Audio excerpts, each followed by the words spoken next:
الحمد لله نحمده ونستعينه ونستغفره ونؤمن به ونتوكل عليه ونعوذ بالله من شرور أنفسنا ومن سيئات أعمالنا من يهده الله فلا مضل له ومن يضلله فلا هادي له ونشهد أن لا إله إلا الله وحده لا شريك له ونشهد أن سيدنا ومولانا محمدا عبده ورسوله أما بعد فأعوذ بالله من الشيطان الرجيم بسم الله الرحمن الرحيم إن أتبع إلا ما يوحى إلي وما أنا إلا نذير مبين صدق الله العظيم وصدق رسوله النبي الكريم ونحن على ذلك من الشاهدين والشاكرين والحمد لله رب العالمين اللهم صل على سيدنا محمد وعلى آل سيدنا محمد وبارك وسلم اللهم صل على سيدنا محمد وعلى آل سيدنا محمد وبارك وسلم.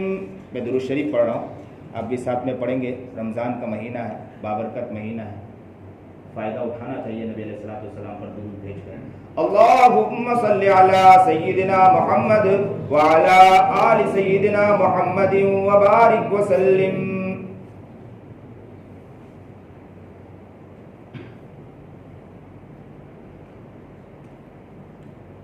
واجب الاحترام، قابل تکریم بزرگان محترم، کل ہم نے قرآن کریم کی عظمت اور قرآن کریم کی تلاوت کو سمجھا. آج ہمیں یہ سمجھنا ہے کہ قرآن کریم کو اللہ رب العزت نے وحی کے ذریعے اتارا ہے. قرآن کریم پورا کا پورا اللہ رب العزت نے وحی کے ذریعے اتارا ہے. ہر مسلمان اس بات سے اچھی طرح واقف ہے کہ اللہ رب العزت نے انسان کو دنیا میں آزمائش کے لیے بھیجا ہے. کس کے لیے بھیجا ہے؟ تو ہر مسلمان اس بات سے اچھی طرح واقف ہے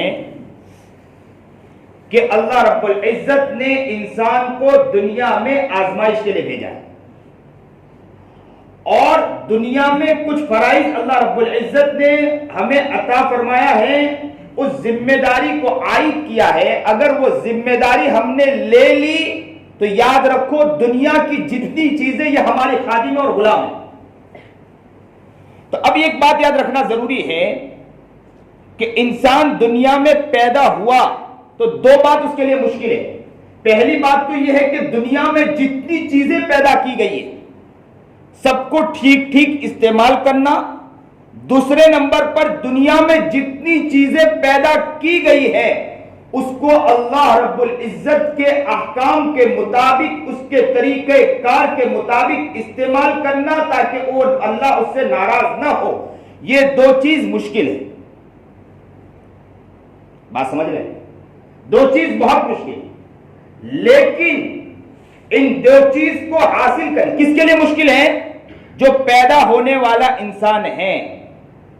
اب اس جو بچہ پیدا ہوا ہے، دنیا میں آیا ہے، دنیا میں زندگی گزار رہا ہے، بڑا ہوا، تو اسے ان دو چیز کو حاصل کرنے کے لیے علم کی ضرورت پڑے گی. علم سمجھتے ہیں؟ علم ہے جانکاری کو بولتے ہیں. اکثر کہتے ہیں لوگ کہ اگر عالموں سے غلطی ہو جائے تو جہنم میں اٹھا کر پھینک دیا جائے گا.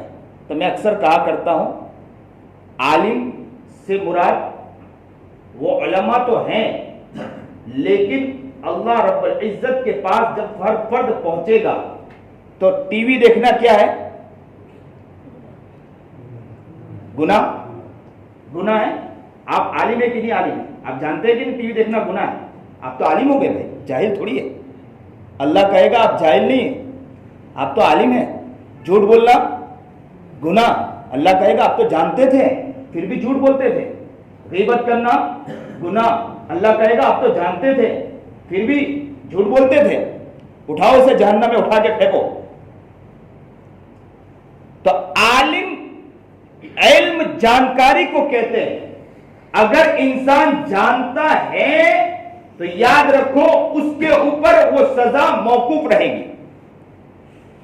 تو ایک بچہ جب پیدا ہوتا ہے تو دنیا میں جب آتا ہے تو دو باتیں اس کے سامنے آتی ہیں، ایک تو یہ ہے کہ دنیا میں جتنی چیزیں ہیں اس کو ٹھیک ٹھیک استعمال کرنا اور اس کو اللہ کے احکام کے مطابق استعمال کرنا، یہ دو باتیں مشکل ہوتی ہے، لیکن اگر ان دو باتوں کا علم اگر انسان کو ہو گیا تو یاد رکھو کہ وہ صحیح معنی میں علم کی حقیقت، علم کے جاننے کی وجہ سے دنیا کی اس حقیقت کو پہچان لے گا، دنیا کے اس خواص کو پہچان لے گا، دنیا کو صحیح معنی میں استعمال کر سکتا ہے۔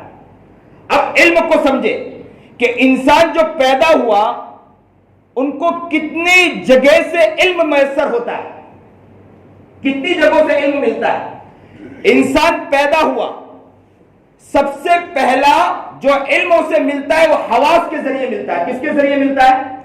حواس کے ذریعے۔ حواس سمجھاتا ہوں، آنکھوں کے ذریعے، زبان کے ذریعے، کان کے ذریعے، جسم کے ذریعے، سونگنے کے ذریعے۔ آنکھوں نے دیکھا کہ دیوار پر کلر ہے، تو اگر کسی نے آنکھ بند کر دی اور کہا کہ کان سے سن کے بتلاؤ کہ کلر لگا ہے کہ نہیں لگا، کہہ سکتا ہے؟ جو کام آنکھ کا ہے وہ آنکھ کرے گی، جو کام ناک کا ہے ناک کرے گی، جو کام منہ کا ہے وہ منہ کرے گی، جو کام کان کا ہے وہ کان کرے گی، جو کام ہاتھ پیر کا ہے وہ ہاتھ پیر کرے گی۔ تو ایک ہے حواس، حواس کے ذریعے، حس کے ذریعے ہمیں اس چیز کا علم ہوتا ہے کہ کچھ ہے۔ اگر آدمی نے آنکھ بند کر دی، ہاتھ لگایا تو اسے علم ہوا کہ کچھ ہے، آنکھ کھولی تو اسے معلوم ہوا کہ یہ ہے۔ لیکن بعض چیزیں وہ ہیں کہ نہ آنکھوں سے علم ہوتا، نہ جسم کے ہاتھ لگانے سے علم ہوتا، اس کو کان سے سننے سے معلوم ہوتا ہے۔ ایک آدمی بول رہا ہے، دیوار کے پیچھے ہے، لیکن اس کو جب تک کان نہیں سنے گی معلوم نہیں ہوگا کہ دیوار کے پیچھے سے آواز آ رہی۔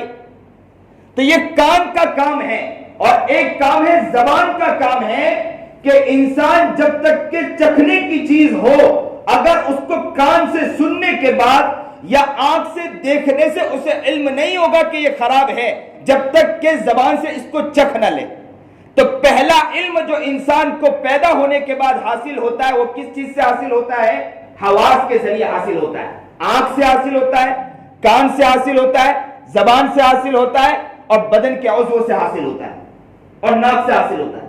تو پہلا علم انسان پیدا ہوا، یہ بہت پوائنٹ کی بات کر رہا ہوں میں۔ پہلا علم جو انسان کو حاصل ہوتا ہے اللہ کی طرف سے وہ حواس کے ذریعے علم حاصل ہوتا ہے، اور دوسرا جو علم حاصل ہوتا ہے وہ عقل کے ذریعے حاصل ہوتا ہے کہ انسان نے یہ تو اس انسان جانتا ہے کہ اس کو کلر لگایا گیا، دیوار پر کلر ہے، لیکن اس دیوار کو بنانے والا کون ہے؟ تو اس کی تحقیق کرنی پڑے گی، اور تحقیق کے لیے عقل کی ضرورت پڑے گی۔ تو نہ آنکھ کی ضرورت، نہ کان کی ضرورت، نہ زبان کی ضرورت، نہ چکھنے کی ضرورت، اس کے لیے عقل کی ضرورت پڑے گی۔ تو دو علم، پہلا علم حواس کی، دوسرا علم عقل کی۔ یاد رکھو، میں اب پوائنٹ کے اوپر آ رہا ہوں، حواس وہ بھی بہت دور تک نہیں جاتا، اس کی بھی حد، اور عقل اس کی بھی ایک حد۔ آپ آنکھوں سے بہت دور تک نہیں دیکھ سکتے، جتنا دیکھنے کی حد ہے وہیں تک دیکھ سکتے۔ زبان سے بہت دیر تک کے یا بہت زیادہ، اسی لیے بہت سے لوگ کہتے ہیں کہ ہم نے چکھا، مجھے احساس نہیں ہو رہا، اس لیے کہ چکھنے کا مادہ ابھی میری زبان سے ختم ہو چکا۔ تو ہو سکتا ہے کہ حواس کی ایک حد ہے جہاں تک وہ کام کرے، اور عقل کی ایک حد ہے جہاں تک وہ کام کرے۔ وہ حد ختم ہونے کے بعد عقل کی بھی حد ختم اور حواس کی بھی حد ختم، تو اللہ تبارک و تعالی وہاں پر تیسرا علم دیتا ہے۔ تو علم کی کتنی قسمیں ہو گئی؟ صرف 3 قسمیں۔ ایک ہے حواس کے ذریعے علم حاصل ہونا، اور ایک ہے کس کے ذریعے علم حاصل ہونا؟ عقل کے ذریعے، اور ایک ہے وحی کے ذریعے علم کا حاصل ہونا۔ کس کے ذریعے حاصل ہونا؟ اس کائنات کو بنانے والی ذات کس کی ہے؟ اس کائنات کو کس نے بنایا؟ اس کے تمام اشیاء کو بنانے والی ذات اللہ کی ہے، اس کے ذرے ذرے کو بنانے والی ذات اللہ کی ہے۔ تو یاد رکھو، بنانے والا بنی ہوئی چیز کو زیادہ بہتر جانتا ہے کہ اس چیز میں جو میں نے بنایا ہے، بنانے کے اندر میں نے اس میں کیا خوبیاں رکھی ہے، اس میں میں نے کیا کمیاں رکھی ہے۔ یہ ساری خوبیاں اگر کوئی جانتا ہے تو ذات اللہ کی ذات ہے، اللہ ہی زیادہ بہتر جانتا ہے۔ اور وہی اللہ رب العزت نے ہمیں حواس دی، وہی اللہ رب العزت نے ہمیں عقل دی۔ حواس کی حد ختم، عقل کی حد ختم، تو اللہ رب العزت کہتے ہیں اب تیری حواس ختم ہو چکی، اب تیری عقل ختم ہو چکی، اب تیرے حواس سے تجھے کام نہیں بننے والا، اب تجھے تیرے عقل کے ذریعے کام نہیں بننے والا ہے۔ اب تجھے تیسری کی چیز کی ضرورت پڑے گی، وہ تجھے ہے وحی کی ضرورت پڑے گی، تجھے قرآن کریم کی ضرورت پڑے گی، تجھے حدیث پاک کی ضرورت پڑے گی۔ جب تک تو وہاں نہیں پہنچے گا تب تک تجھے اس کا علم نہیں ہوگا۔ دیوار کو دیکھا کہ دیوار پر سفیدی ہے، کلر ہے، اس کو حواس کے ذریعے معلوم کیا، اور دیوار کو بنانے والا کون ہے اس کو عقل کے ذریعے ہم نے کوشش کی، تحقیق کی۔ لیکن دیوار کو استعمال کر سکتے نہیں کر سکتے، استعمال کرنا جائز ہے ناجائز ہے، اس کا پوچھنا ہے تو اس کے لیے وحی کی ضرورت پڑے گی۔ اسی لیے حواس اور عقل کا کام تو اسکولوں میں تو مل جاتی ہے، لیکن وحی اسکولوں میں نہیں ملے گی۔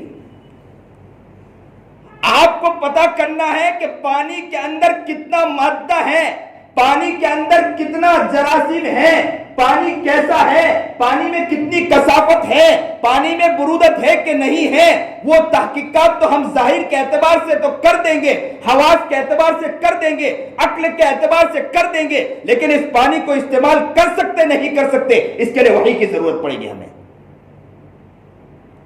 اسی طرح جو بھی معاملہ ہے، آپ اگر کوئی چیز استعمال کرتے ہیں، پوری دنیا میں کہاں کی مچھلیاں کس طرح کی ہے، وہاں کی مچھلی کس طرح کی ہے، وہاں کی مچھلیاں کس کلر کی ہے، وہاں کا کس رنگ کا ہے، وہاں کا کس کلر کا ہے، وہاں کا مادہ کس طرح ہے، یہاں کا مادہ کس طرح ہے، وہ ساری چیزوں کا علم تو ہو جائے گا حواس کے ذریعے اور عقل کے ذریعے علم ہو جائے گا، لیکن اس کا استعمال کرنا صحیح ہے نہ صحیح ہے، اس کے لیے وحی کی ہمیں ضرورت پڑے گی۔ تو یہ وحی کلام کائنات کو بنانے والی ذات اللہ کی ہے، اللہ زیادہ بہتر جانتا ہے کہ حواس کتنے کا کتنا کام کرے گا، عقل کتنی کام کرے گی۔ ہو سکتا ہے کہ اس کی عقل وہاں تک نہ پہنچ پائے، اس کے حواس وہاں تک نہ پہنچ پائے۔ آج یہ میں مثال سمجھا رہا ہوں، آپ بہت جلدی اب سمجھ جاؤ گے انشاءاللہ۔ آج دنیا بھر میں جو لوگ اپنی عقل چلا رہے اور اپنے حواس کو چلا رہے آنکھوں سے دیکھ کر، مول صاحب دیکھا ہی تو احمد چھے احمد کرو پڑے، مول صاحب دماغ تو آج کرے، یعنی دماغ تو کہتا ہے کہ مول صاحب یہی کرنا رہے گا۔ مولوی صاحب یہ تو تم کہہ رہے ہو اس طرح کی باتیں، عقل اس کو مانتی نہیں ہے۔ تو کہتے ہیں کہ علم کی 3 قسمیں ہیں، پہلا علم حواس، دوسرا علم عقل۔ ہو سکتا ہے حواس کی حد ختم ہو جائے، عقل کی حد ختم ہو جائے، لیکن تیرے رب کی حد ختم نہیں ہوگی انشاءاللہ۔ بولو ایک ساتھ کہو کہ انشاءاللہ اللہ کی وہ حد کبھی ختم ہو سکتی نہیں۔ اللہ کی حد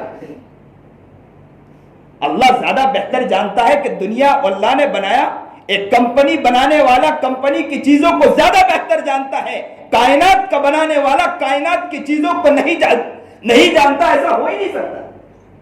کائنات بنانے والا کائنات کی چیزوں کو زیادہ بہتر جانتا ہے، اور اللہ رب العزت اس کائنات کی ایک ایک چیز کو زیادہ بہتر جانتا ہے۔ اور ہم نے سب سے پہلے یہ بات سنی کہ مسلمان اس بات سے واقف ہے کہ اللہ رب العزت نے ہم جو دنیا میں آئے ہیں، انسان آزمائش کے لیے آیا ہے،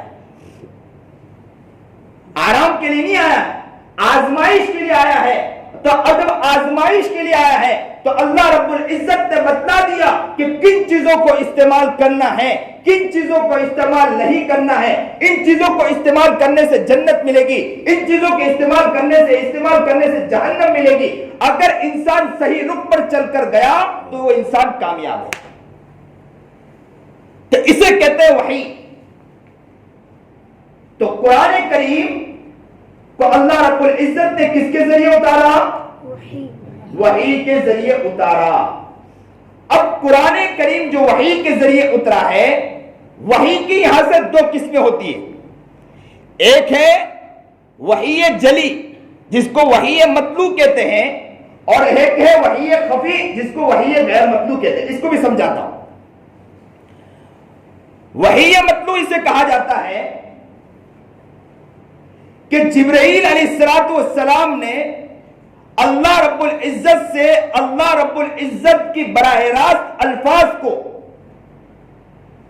نبی کریم جناب سرکار دو عالم صلی اللہ علیہ وسلم تک اتارا، اس کے معنی اور مطالب کے ساتھ جو لفظ ہے وہی لفظ، جو معنی جو مفہوم ہے وہی معنی مفہوم۔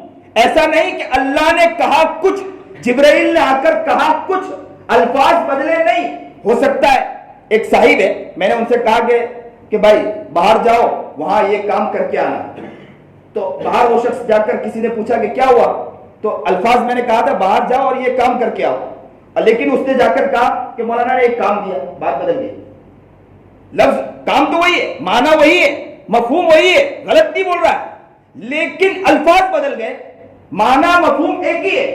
تو یاد رکھو فرشتہ جبرائیل علیہ السلام الفاظ بھی وہی لائیں اور معنی مفہوم بھی وہی ہو، اور وہ اللہ اور اس کے رسول جناب سرکار دو عالم صلی اللہ علیہ وسلم پر اتارا گیا، اسے کہتے ہیں وحی مطلوع، جسے ہم قرآن کریم کہتے ہیں۔ کیا کہتے ہیں؟ قرآن کریم کہتے ہیں۔ اور ایک ہے وحی غیر مطلوع، یعنی اللہ رب العزت کی طرف سے کوئی خواہش ظاہر ہوئی اور نبی کریم جناب سرکار دو عالم صلی اللہ علیہ وسلم نے جو اللہ کا معنی تھا، مفہوم تھا، اسے نقل کیا، لیکن الفاظ کس کے ہیں؟ جناب سرکار دو عالم صلی اللہ علیہ وسلم کے۔ اگر نبی کریم جناب سرکار دو عالم صلی اللہ علیہ وسلم کے الفاظ ہو اور معنی مفہوم اللہ کے ہو، اسے کہتے ہیں حدیث۔ تو یاد رکھو دو بات یہاں سے سمجھ میں آتی ہے۔ پہلی بات تو یہ ہے کہ قرآن کریم یہ کیا ہے؟ اللہ کی طرف سے الفاظ بھی وہی ہے اور معنی و مفہوم بھی وہی ہے، اور ایک ہے الفاظ تو اللہ کے نہیں ہیں لیکن معنی مفہوم کس کے ہیں؟ اللہ ہی کے ہیں، اسے کہتے ہیں حدیث۔ تو پتہ یہ چلا کہ قرآن بھی اللہ کا، حدیث بھی اللہ کی۔ قرآن میں جو بات کہی گئی وہ بھی اللہ کا، اور حدیث میں جو بات کہی گئی اس کا معنی مفہوم بھی اللہ ہی کا ہے۔ اللہ کے رسول جناب سرکار دو عالم صلی اللہ علیہ وسلم اپنی طرف سے کوئی بات نقل نہیں کرتے، اسی لیے میں نے خطبے میں ایک آیت نقل کی، ان اتبع الا ما یوحى الی وان انا الا نذیر مبین، کہ اللہ کے رسول جناب سرکار دو عالم صلی اللہ علیہ وسلم نے فرمایا کہ میں اتباع کرتا ہوں اسی کی جو اللہ کی طرف سے میرے اوپر وحی کی گئی ہے، میں اپنی طرف سے کوئی بات نقل نہیں کرتا ہوں۔ نبی کریم جناب سرکار دو عالم صلی اللہ علیہ وسلم کی جو بھی حدیث ہمیں ملے گی، آقا نامدار جناب سرکار دو عالم صلی اللہ علیہ وسلم کی جو بھی باتیں ہمیں ملے گی وہ کس کی ہوگی؟ اللہ ہی کی ہوگی، اور کن دینے والی ذات اور یہ بولنے والی ذات اور بتلانے والی ذات کس کی ہوگی؟ اللہ ہی کی ہوگی۔ تو وحی کی یہاں سے دو قسمیں ہو گئی۔ اب کچھ باتیں انشاءاللہ وحی سے متعلق کہ وحی کس طرح نازل ہوتی تھی، اللہ کے رسول جناب سرکار دو عالم صلی اللہ علیہ وسلم پر کس طرح اترتی تھی، وہ انشاءاللہ اس پر کل بات ہوگی۔ لیکن ایک بات خاص سن لیں، گھروں میں یہ رمضان کا مہینہ ہے،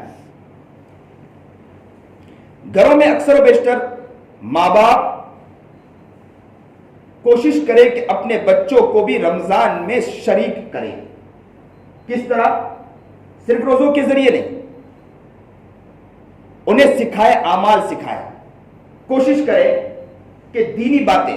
اسی لیے اگر ماں باپ اس بات کی کوشش کریں اور گھر کے اندر ایک شوہر اپنے گھر میں عورتوں کے ساتھ کوشش کرے تو گھروں میں ماحول اور مزاج بنا سکتا ہے۔ بہت چھوٹی سی مختصر سی بات، کوشش یہ کریں۔ حاجی شکیل صاحب بہت بڑے اللہ والے ہیں، حاجی شکیل صاحب حاجی شکیل صاحب اپنے پوت و نواسوں کے ساتھ کیا کرتے ہیں کہ بچے جب گھر میں داخل ہوتے ہیں تو بچوں سے پوچھتے ہیں کہ بیٹے آج اللہ نے تم کو کھلایا کہ نہیں کھلایا؟ تو کہا کھلایا۔ اللہ نے تم کو پلایا کہ نہیں پلایا؟ بولے ہاں پلایا۔ اللہ نے آپ کو سلایا کہ نہیں سلایا؟ بولے اچھی نیند سلایا۔ تو کیا اللہ کو آج تم نے کتنی مرتبہ یاد کیا؟ آج اللہ کو یاد کیا کہ نہیں کیا؟ آپ نے کتنی مرتبہ کلمہ پڑھا، کتنی مرتبہ اللہ اکبر پڑھا، کتنی مرتبہ سبحان اللہ پڑھا، کتنی مرتبہ الحمدللہ پڑھا؟ وہ بچوں سے اس طرح تیار کرتے تھے، بچوں کو گھر میں بھی اس طرح کہا کرتے تھے ہم گھر میں ماحول بنائیں۔ اسی لیے میں نے ابھی اس رمضان کو کوشش کی، میں بھی اکثر جگہ کہہ رہا ہوں کہ گھروں میں بھی کوشش کریں کہ اگر تھوڑی سا غصہ آ جائے، دماغ پر چڑچڑا مزاج بن جائے تو کہیں کہ رمضان میں غصے مت ہو، رمضان میں غصے ہوگے پورے سال غصے ہوتے رہو گے۔ مزاج بناؤ، ہنسنے والا چہرہ بناؤ، کوئی بات ڈانٹ کے نہیں کہیں گے انشاءاللہ، سب بات ہنستے ہنستے کہیں گے، سب بات محبت کے ساتھ اور پیار کے ساتھ کہیں گے۔ بچوں کو بھی محبت اور پیار کے ساتھ آگے بڑھانے کی کوشش کریں۔ حاجی شکیل صاحب انہوں نے گھر کا بھی ماحول بنایا، زبردست گھر کا ماحول بنایا۔ ان کے یہاں ایک اللہ والے پہنچے، حاجی شکیل صاحب ایک واقعہ مختصر، اللہ والے پہنچے، جیسے ہی ایک اللہ والے پہنچے ایک دن رکے تو انہوں نے کہا تھا کہ حضرت میں ایک ہی دن کے لیے آیا، لیکن وہ دوسرے دن بھی رک گئے، تیسرے دن بھی رک گئے۔ تو حاجی شکیل صاحب نے ان سے پوچھا کہ آپ تو آئے تھے کتنے دن کے لیے؟ ایک ہی دن کے لیے آئے تھے، آپ 3 دن رک گئے۔ تو اللہ والوں کے آنکھوں سے آنسو جاری ہو گئے اور کہنے لگے حضرت کیا بتلاؤں کہ یہاں کھانے کے اندر کیا برکت تھی کہ میں 3 دن پہلے دن جب میں رکا آیا تھا ایک ہی دن کے لیے، جیسے ہی میں نے یہاں کا کھانا کھایا مجھے آقا نامدار جناب سرکار دو عالم صلی اللہ علیہ وسلم کی زیارت ہوئی خواب میں۔ بس یہ خواب کی زیارت تھی، میں نے سوچا کہ یہاں کے کھانے میں برکت ہوگی، میں دوسرے دن بھی یہیں رک گیا۔ دوسرے دن بھی میں نے خواب میں اللہ کے رسول کی زیارت کی تو میں نے سوچا کہ کیوں نہ اس زیارت کو میں چھوڑ دوں، میں تیسرے دن بھی رک گیا۔ بس یہ سننا تھا۔ حاجی شکیل صاحب نے اپنا چہرہ سر جھکا دیا اور کافی دیر کے بعد سر جھکا کے رکھا، روتے رہے، پھر سر اٹھایا، آنکھوں سے آنسو جاری ہو گئے اور کہا کہ میں کیا بتلاؤں، اللہ کا احسان ہے، اللہ کا احسان ہے۔ میری اہلیہ روزانہ پورے دن کام کاج کے ساتھ ساتھ روزانہ 5000 مرتبہ درود شریف پڑھتی ہے، جس کی برکت ہے کہ جو بھی اس کو کھانا کھاتا ہے اس کو رات کو آقا نامدار جناب سرکار دو عالم صلی اللہ علیہ وسلم کی زیارت ہو جاتی ہے۔ اللہ اکبر کبیرہ۔ تو لوگوں ہم اپنے گھروں کا ماحول بنا سکتے ہیں، پیارا ماحول بنا سکتے ہیں، اپنے گھروں کا ماحول بنائیں۔ ایک تو کام کیا کریں، ہنسنے والا چہرہ انشاءاللہ بنائیں گے، کسی کو ڈانٹ ڈپٹ نہیں کریں گے انشاءاللہ۔ اس سے رمضان میں بس یہ رمضان کا مہینہ کوشش کر لو کہ رمضان کا مہینہ اچھے سے گزاریں گے۔ عورتوں کو بھی نہیں، سارا ظلم عورتوں پر نہ نکالے، غصہ روزہ آپ کو لگا ہو، گھر میں عورت کے اوپر نہ نکلے، بیچارے کے اوپر روزہ آپ کو لگا ہے، تیل اس کا نہ نکالا جائے کہ تیل کی کمی ہے، سمجھے؟ بس کوشش کریں، وہ تھوڑا بولے تو محبت سے سمجھائے آپ میری پیاری ہو، بہت اچھی ہو، تھوڑا سمجھا پڑھا کر، لیکن کہنے کی کوشش کریں کہ ہم اس سے محبت کریں گے، اللہ ہم سے محبت کرے گا، ہم اس سے پیار سے بات کریں گے، اللہ ہم سے پیار سے بات کرے گا، اللہ راتوں کو ہم کو پکار کر کہے گا بندے جب تو نے میرے لال کے ساتھ، میرے گھر کے ایک فرد کے ساتھ تو نے اتنے محبت اور اس کے پیار کے ساتھ پیش آیا، آجا میں تجھ سے پیار کے ساتھ پیش آتا ہوں، ہمارا کام بن جائے گا۔ تو اس لیے بڑے محبت کے ساتھ بچے بھی کوشش کریں، اپنے بڑوں کے ساتھ اچھے سے پیش آؤ، اپنے چھوٹے چھوٹے بھائیوں کے ساتھ اچھے سے پیش آؤ، ہر فرد ایک دوسرے کے ساتھ اچھے سے پیش آئے گا انشاءاللہ، ماحول سازگار بنائیں گے، غیبتوں سے بچو گے، چغلیوں سے بچو گے، چند کام سے انشاءاللہ بچنے کی کوشش کرو گے۔ ہمیں صحیح سمجھ عطا فرمائے، شوق عطا فرمائے، اللہ جو بات کہی گئی سنی گئی اس پر عمل کی توفیق عطا فرمائے اور قرآن کریم سے عشق اور پیار عطا فرمائے۔